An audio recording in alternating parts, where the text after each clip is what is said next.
10 ఒకట్ల 10 10 రెళ్ళ 20 10 మూళ్ళ 30 10 నాళ్ళ 40.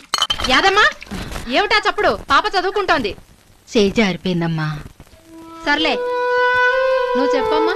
10 ఐదుల 50 10 ఆరుల 60 10 ఏళ్ళ 70 10 ఎనిమిదిల 80 10 తొమ్మిదిల 90 10 పదుల. చిచి ఎన్నిసార్లు చెప్పాలి?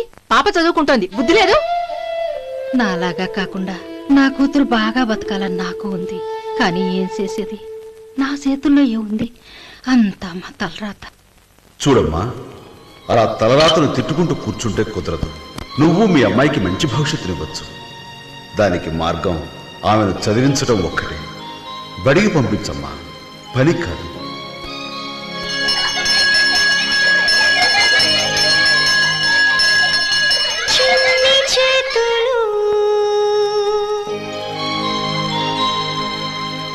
శ్రమ విడిచిపెట్టాలి, పుస్తకం పట్టాలి. ఇది ILO ప్రాజెక్ట్.